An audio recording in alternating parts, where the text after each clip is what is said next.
Alô, você que segue aqui conosco, determinado, confiante e em busca, da consolidação do seu sonho, de seu projeto de vida. Portanto, nós seguimos aqui para esse que é o nosso último, derradeiro encontro para a consolidação desse edital. Lembrando que tudo aquilo que estiver na sua prova relativo a qualquer um dos conteúdos aqui ministrados, certamente estará presente nessas aulas. Nós preparamos esse material pensando estrategicamente nessa direção, fornecer para cada um dos senhores e das senhoras as informações essenciais para o seu gabarito, para a sua aprovação. Falo aqui diretamente dos estúdios do projeto Bravo Mike, desejando a todos aí uma excelente prova, desejando também um excelente preparo. Teremos ainda algumas outras atividades, eventos e materiais extras aí para vocês, para qualificarem essa sua aprovação rumo ao seu sonho. Lembre-se disso, você está tratando aqui hoje da qualificação de um degrau importante para o seu sonho, para a sua conquista, tá certo?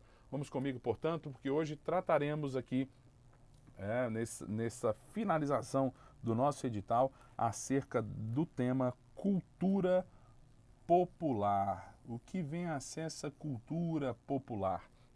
E o edital, o nosso famoso edital mãe, que já traz para você, além do que ele vai cobrar, te traz um breve resumo do enfoque que ele vai dar, Então está aqui para você o estudo da cultura popular de Minas Gerais, muito do que nós já tratamos aqui, só que agora de maneira sistematizada e prática, incluindo, olha, uma das melhores partes aí para você que vai ser nomeado nesse concurso aí, culinária de Minas Gerais. Olha, dificilmente você vai encontrar alguma outra culinária tão bacana, tão simples e também sofisticada como a culinária aí de Minas Gerais, da refeição à sobremesa, só qualidade. Música como samba de raiz, que muito embora esteja tradicionalmente associado à imagem, tanto do Rio de Janeiro quanto São Paulo, até mesmo a fama das escolas de samba associadas a essas duas unidades federativas, mas o recorte aqui é qualificado em relação a Minas Gerais. E as festividades tradicionais. Então, chama a sua atenção nesse sentido. Primeiro de tudo, o tópico da cultura. Em que consiste a cultura? O que significa? O que representa essa definição? Qual seria uma definição objetiva do que significa a própria cultura, relacionado ainda à disciplina histórica, Então, olha só, quando a gente fala em termos de cultura, nós estamos falando aqui acerca num seguinte aspecto: um complexo de atividades,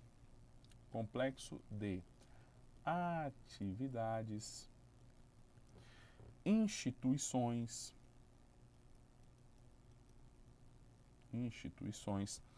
padrões sociais e principalmente esse aqui, padrões sociais. Bacana? Então, quando a gente fala de atividades, instituições, padrões sociais, nós estamos falando também de conjunto de crenças, conjunto de costumes e tradições. Guarde dessa forma. Tradições. Então, aquilo que é típico, aquilo que é próprio de determinada região ou de determinado grupo, tá certo? E quando a gente fala, quando ele apresenta esse recorte para você de uma cultura que se diz ou se pretende uma cultura popular, o enfoque dele é dizer exatamente isso. Olha, como que Minas Gerais de fato, como que as pessoas, os mineiros, a tradição cultural, como que esses costumes se consolidaram ao longo dessa mesma história. Então, pensando nesse processo, a cultura popular, desde esse recorte lá da Idade Média, da Idade Moderna, é uma oposição àquilo que se conhece como a cultura erudita. Então, a cultura popular é a cultura que se perfaz, se qualifica como uma cultura mais acessível, uma cultura comum, uma cultura cotidiana. Não aquela perspectiva maniqueísta. Aliás, colocar até essa observação aqui para você que pode te ajudar na interpretação de uma questão. Não uma concepção, olha só, maniqueísta. né? Não tratar a história de Minas Gerais a partir da ação somente dos bandeirantes, mas tratar também acerca dos tropeiros, por exemplo, acerca daqueles que consolidaram, inclusive, a cultura escrava no contexto de Minas Gerais. Então, a proposta é exatamente a oposição à cultura maniqueísta e afastar-se dessa cultura, olha só, erudita, da cultura das elites e associar-se à cultura do povo, né? Porque isso de fato é o que qualifica e caracteriza essa percepção acerca de Minas Gerais. Olha só que interessante, porque numa simples definição a gente já consegue traçar alguns parâmetros aqui, ó. Quando a gente fala assim, Minas Gerais, poxa, você que conhece Minas Gerais, já esteve lá, já morou, ainda mora, é daí, nasceu aí ou não nasceu, fatalmente quando a gente fala, mesmo simbolicamente em Minas Gerais, ó, pensa aí comigo, vamos lembrar aqui. A gente vai lembrar aqui, por exemplo, do pão de queijo, beleza? Falou de Minas Gerais. Se é mineiro tem que gostar de pão de queijo. Se é mineiro tem que saber fazer um bom pão de queijo. E por falar no pão de queijo, se tem pão de queijo, precisa do queijo, né? O queijo Minas, né? Para utilizar o sotaque aí, né? O queijo Minas. Pão de queijo, o queijo Minas. Temos aí também o feijão tropeiro, que é uma briga eterna entre mineiros e paulistas, mas como eu estou aqui no CBM-MG, eu vou falar que é dos mineiros. Quando eu estiver no CBM São Paulo, eu vou falar que é dos paulistas. Enfim, o que importa é você gabaritar essa prova. Então, feijão tropeiro, pão de queijo, queijo Minas, tá certo? A gente pode colocar aqui também, ó, o doce de leite. Podemos colocar, se estou falando de queijo Minas, tem que ter uma goiabada também, né? Goiabada. Lá de Minas que tem, ou lá em Minas, no sul de Minas Gerais, na região de Itajubá, você tem a capital mundial do pé de moleque e o pé de moço, doce de amendoim, um doce típico de amendoim. Mas aqui, ó, nesse recorte já dá para a gente entender a própria cultura popular. O que eu acabei de fazer com vocês aqui, ó, foi simplesmente o resgate de uma memória social. Uma memória social que é também essa memória coletiva. Quando se pensa em qualquer lugar do Brasil, se você já foi ou não, se já esteve ou não esteve, mas se você já estudou algo a respeito de Minas Gerais, no seu imaginário, tais elementos aqui certamente estão associados à história de Minas Gerais. É exatamente esse ponto que o edital está associando para você. Ele está dizendo, olha, a cultura popular de Minas Gerais ela está qualificada a partir desses elementos que consolidaram o imaginário. Então, olha só, primeiro de tudo, a ideia de esses elementos estarem associados ao patrimônio social. Patrimônio, uma memória coletiva, que é também, nesse caso do mineiro, com essa conexão, é uma memória afetiva social, e desperta igualmente, sabe? Aquela noção, se é mineiro, gosta de pão de queijo, se é mineiro, gosta de queijo, gosta de um queijinho com a goiabada. Isso tem a ver com aquilo que a sociologia vai chamar de sentimento de pertencimento.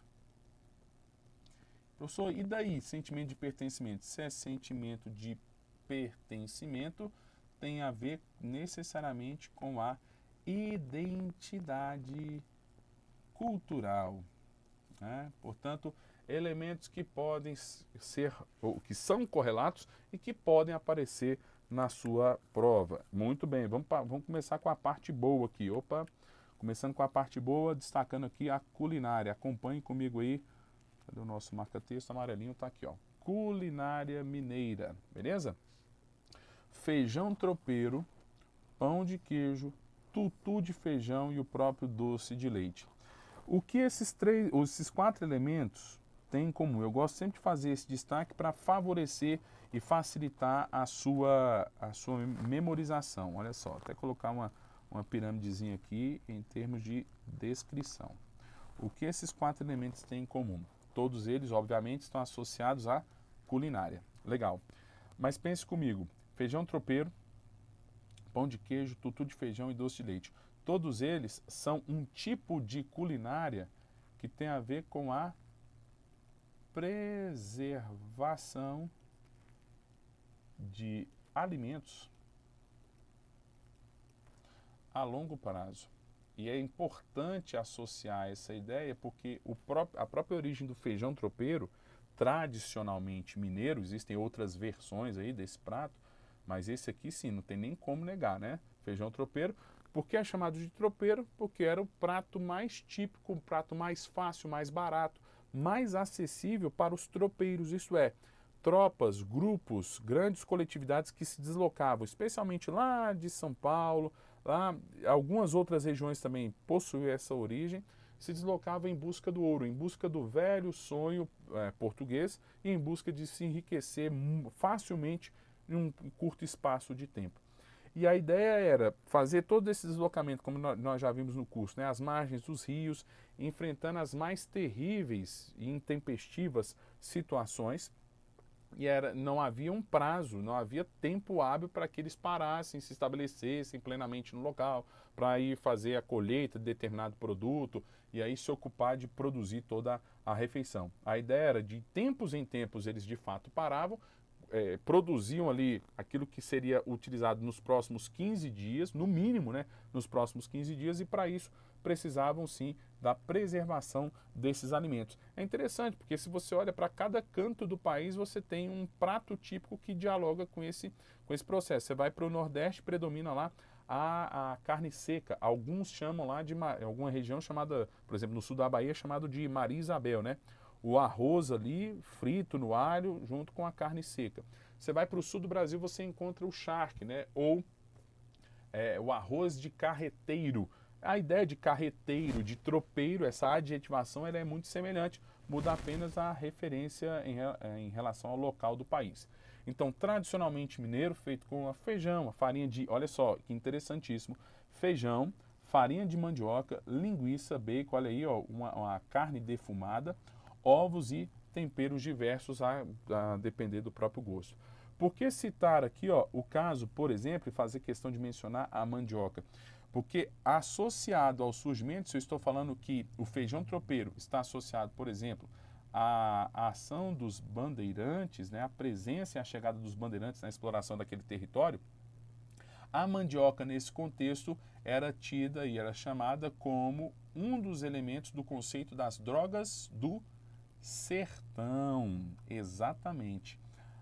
Tal como a mandioca, o algodão, o açaí, o guaraná, né? Toda sorte de produção típica, de produção local, produção acessível e que visava, sobretudo, o abastecimento, vou até colocar como destaque aqui para você se lembrar, abastecimento local, né? O abastecimento naquele contexto, o abastecimento da colônia. Até mesmo porque quando a gente fala em Brasil colônia, a gente dá um destaque àquela lógica de uma monocultura agroexportadora, porque perfaz a característica do tripé econômico colonial. No entanto, esse tripé econômico colonial, ele priorizava uma agricultura ou a monocultura de exportação. Tanto assim que a gente olha ali, depois da exploração predatória do pau-brasil, nós tivemos a exploração e a agricultura da cana-de-açúcar, a produção, extração, enfim. E a mandioca entra aí como uma droga do sertão porque está voltada e vocacionada majoritariamente para o mercado interno. Bacana? Outro ponto, né, que a gente pode extrair teorizando aqui a culinária do feijão tropeiro. Você tem aqui mandioca, linguiça, bacon, ovos, tempero, feijão, farinha, enfim. Uma palavra de ordem aqui em boa parte desses pratos é a diversidade. A diversidade do paladar. Que representa também um paladar de resistência. Paladar de resistência. Como assim, professor? Claro, você imagina aí um bandeirante não ia ter tempo, né? Não teria nem um micro-ondas, muito menos tempo hábil. Não, minha marmita aqui, meu feijão tropeiro tá frio, deixa eu esquentar aqui para eu tomar com a minha Coca-Cola. Nada disso, do jeito que tava, vinha. É por isso que isso é interessante, né? Você tem um feijão tropeiro lá de Minas Gerais e a depender da região de Minas Gerais, por exemplo, no sul de Minas Gerais, eles usam menos farinha. Isso é um fato interessantíssimo, né? Eles usam menos farinha, né? Ali na região central do estado e no Cerrado Mineiro, eles usam mais farinha, né? Ou seja, a depender da disponibilidade. Quando você vai para o sudoeste do estado de Minas Gerais, eles usam uma farinha diferente. É uma farinha que é uma farinha mais crocante, não é uma farinha tão fina. Esse ponto é interessante porque traz à tona a reflexão acerca da diversidade culinária e da diversidade do próprio paladar. E o que isso tem a ver com a nossa prova? Tá tratando exatamente da cultura. Está dizendo, olha, a cultura mineira, as nuances, a origem da cultura mineira está intimamente ligada na sua origem com a perspectiva da própria culinária. Tanto é que naquele exercício mnemônico que eu fiz aqui com vocês no início dessa aula, priorizamos aqui. Olha, quando eu falo de Minas Gerais, você lembra de quê? E exatamente essas temáticas aí, esses pratos típicos, né, que apareceram. O famoso, idolatrado, perseguido e desejado pão de queijo. Provavelmente, nós já vimos aqui o ranking, né, o mais famoso prato, o mais famoso elemento típico aí de Minas Gerais, feito, olha lá, o polvilho, da mesma maneira, né, o processamento, o beneficiamento, polvilho, queijo, ovos, né, outros ingredientes, então também a própria lógica da diversidade. E o pão de queijo com uma comida também um pouco mais sadia, né? Não tão saudável, mas um pouco mais sadia. Saudável no sentido do polvilho, né, e das gorduras, tanto vegetais ali utilizadas. Por que eu faço esse comentário? Porque quando você olha para o pão de queijo, é a representação, a gente pode colocá-lo até como uma materialização desse ideal da cultura mineira, tá certo? Além disso, o tutu de feijão, muito semelhante, né? Dependendo da região, chamam de tutu, até confundem com o feijão tropeiro, muito embora tenha as suas diferenças, óbvias diferenças. Mas aqui é um feijão cozido com a farinha da mandioca, alguns temperos, geralmente servido com arroz, olha lá, carne de porco, e tem que ser a carne de lata, né? Novamente, aquela ideia de fazer um grande cozido, fazer um grande preparo que dure muitas horas, muitos dias, né? Que tenha a sua perecibilidade adiada. E linguiça, que é outra característica também da região, linguiça de formiga, por exemplo, né? Uma das regiões lá de Minas Gerais. É interessante quando linguiça de formiga, não como formiga não, formiga é relativa à cidade, né? Que se produz, né? Então a linguiça também essa figuração, né, de um produto que tem um preparo, tem um dessecamento, tem uma produção um pouco mais complexa, mas exatamente no sentido de preservar a carne. E aí misturam-se ali tanto carnes nobres quanto carnes comuns e faz esse lado aí da preservação. Além disso, a figura aí esse aqui, ó, se eu falei da comida, eu vou falar da sobremesa também, né? Olha aí, o doce de leite. E é interessante, né? Por isso que vem aquela ideia aqui, ó, de Minas Gerais, a política do café com leite. Aquela conversa toda que nós já tratamos e já vimos que não é bem assim, porque o leite lá de Minas Gerais estava fortemente associado ao fato de que Minas Gerais era o maior curral eleitoral na linguagem da época, mas possuía o maior coeficiente, o maior número de eleitores ali capazes e competentes de promover essa participação política. Uma iguaria feita cozinhando leite com açúcar, olha só, que é coisa mais comum, né, para o mineiro do que dispor de leite. Ele cria ali uma meia dúzia de vaquinhas ali, já consegue algum capital de leite, nem que seja para o próprio consumo, e o açúcar ali também processado. Até que ele se transforme em uma consistência espessa e doce, e vai depender também da própria região. Algumas regiões um doce muito mais encorpado, outras regiões um doce mais esfarelado, em umas regiões o doce mais líquido, outras o doce mais enrijecido, mas essa é a ideia principal. Quando fala de culinária mineira, lembre-se sempre da palavra patrimônio. E nesse sentido, olha só, dois aspectos aqui para você se lembrar. Já que eu falei de patrimônio, não custa nada lembrar. Constituição de 1988, lá no 216. Patrimônio. A culinária mineira pode ser identificada como patrimônio material, tem essa nuance material, e tem a nuance imaterial. A nuance material são as próprias comidas típicas. E a nuance imaterial, que representa o modo de fazer. É o que eu comentei com vocês em um outro encontro. Aquilo que o queijo Minas, por exemplo, tem pouco mais de 10 anos, o queijo Minas foi eleito, reconhecido como o seu modo de fazer como patrimônio imaterial. É por isso que mesmo que você não mora em Minas Gerais, mas se você aprecia comer queijos, você já deve ter visto que muitos queijos vêm ali, queijos especiais, né? Não aquela mussarela, né, sinistra lá do mercado, a mussarela comum, mas os queijos especiais, queijos maturados, queijos com sabor mais encorpado, mais qualificado. Eles recebem inclusive selos, vem numa caixinha toda bonitinha. Claro que tem a transformação em mercadoria, a capitalização desse processo, a exploração, para dizer não, é um queijo importante, mas sim, recebe esse selo, porque algumas categorias só podem ser comercializadas com status de queijo Minas a partir desse modo de fazer. Por isso, a associação com a lógica do modo de fazer como patrimônio imaterial. Bacana, avançamos aqui para os nossos instantes finais do nosso encontro. E aí sim, a parte da música, que é uma parte também interessantíssima. Ponto importante aqui, já destacar com vocês. Vamos lá, canetinha. Eu quero é você, canetinha. Vem logo. Olha só. Quando a gente revela e reflete, que associa ao século XVIII e ao século XIX, nós temos uma referência. No finalzinho do século XIX e no século XX, nós temos uma outra referência. E no XX para o XXI, outra referência. Isso tudo só na música. Curiosidades que são aí importantes para você nesse preparo. No século XVIII e século XIX, a associação era da música sacra, com uma forte herança do barroco.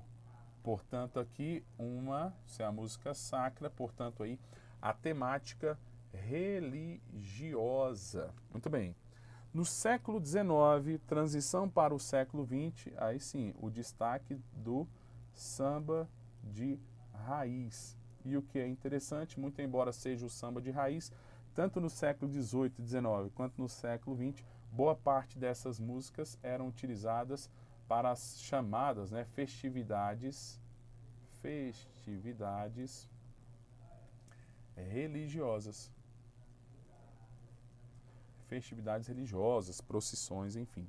E no século XX e século XXI, a divisão do espaço aí, tanto do samba com o sertanejo. Sertanejo aí, especialmente o universitário, né? Mas avancemos, dando destaque especial ao próprio samba de raiz. Cadê o nosso marca-texto? Amarelinho aqui. Embora o samba tenha suas raízes no Rio de Janeiro, Minas Gerais também tem uma forte tradição no samba de raiz, com influências distintas em uma abordagem única. Primeiro de tudo, influências distintas, por quê? Porque dentre essas influências terá aqui o aspecto, ou a abordagem de aspectos do cotidiano. E a abordagem única relativa aqui, ó, a ser um padrão musical, né, aqui, ó, padrão musical acessível. Padrão musical acessível. E assim, aí sim, na sequência, a música caipira, também conhecida como música sertaneja de raiz, é popular em Minas Gerais, com artistas como Tião Carreiro e Pardinho sendo bastante apreciados. Até fica como sugestão, ó, antes de sair para fazer a prova, tá no carro aí, tá indo para o local de prova, coloca uma musiquinha para já entrar na ambientação. E é interessante, né? Parece brincadeira, mas é sério. Quando você ouve Tião Carreiro e Pardinho, existe uma diferença muito forte, né, do sertanejo que hoje é representado. A temática, a abordagem, a cadência das notas, então isso é importante. Né? Acesse aí, vai no YouTube da vida, no Spotify, coloca lá Tião Carreiro e Pardinho, observe as abordagens que eles fazem, né? Inclusive com uma letra muito inteligente do ponto de vista de ser sofisticada, tanto de abordar as temáticas de uma maneira incomum, quanto da própria construção da letra da música, uma construção de diversidade, uma construção que faz você refletir, é uma construção que faz você promover, falar, que inteligente, olha que associação inteligente desses aspectos, tanto tradicionais como aspectos da própria filosofia do sertanejo, né? Então, pontos importantes aí. Minas Gerais é conhecida por sua música instrumental, tanto é que nós vimos aí principalmente Mariana e Diamantina, né? E lembrando que a música, ela fala assim, professor, música, música. Só que a música é um elemento associado aqui, ó. Você pode associar literalmente como a cultura imaterial. A própria prova disso é quando você olha, por exemplo, por que a música sacra predominou nesse momento aqui? Por que o samba de raiz? De onde vem essa influência do sertanejo?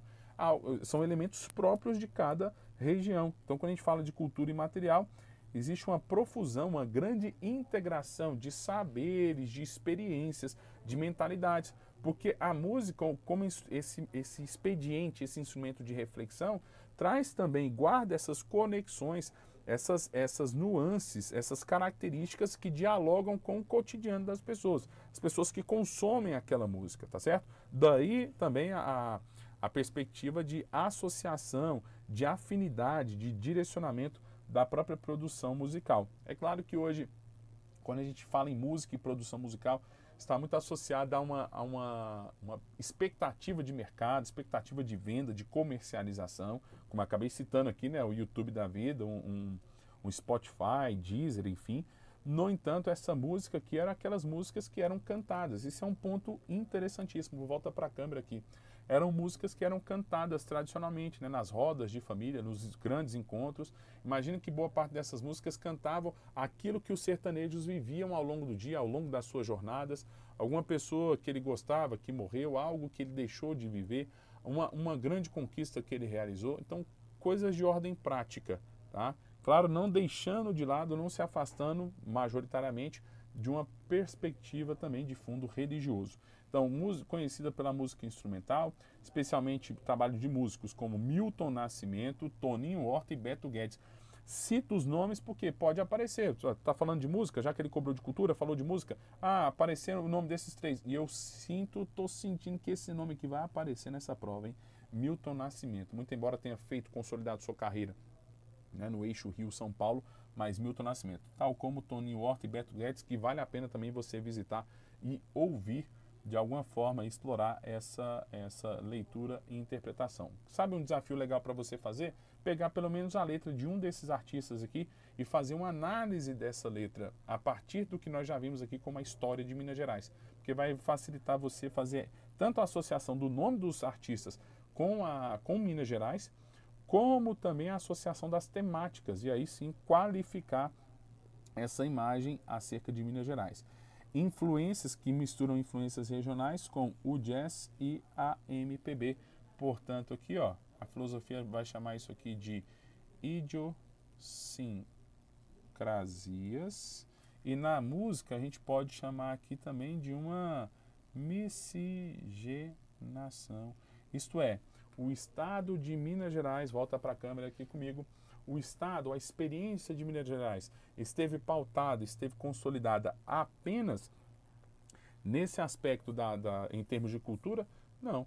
Mas se você observar muito bem, lá na economia mineradora nós tivemos a coexistência, né, de uma mão de obra livre, mão de obra assalariada e dos próprios escravizados. Isso também, ou essa característica também revela parte dessa nuance da miscigenação na cultura mineira. Queridos, esse foi o nosso último encontro. Desejo para cada um dos senhores e das senhoras uma excelente prova, né? Não deixe de explorar o nosso material, todos os nossos materiais, PDFs, edital verticalizado, tudo muito bem preparado, com todo carinho pela equipe do projeto Bravo Mike, o maior e melhor curso e o que mais aprova em todo o Brasil nas carreiras de bombeiro militar.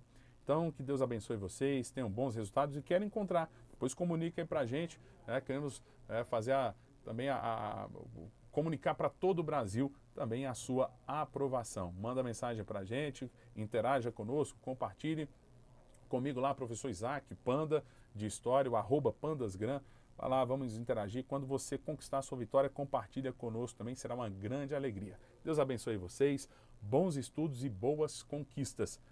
vidas alheias e riquezas a salvar, tá certo? O Brasil precisa de vocês e é com grande orgulho que eu deixo aqui, encerro aqui a minha colaboração e a minha contribuição com a consolidação da sua carreira. Um abraço e até a próxima.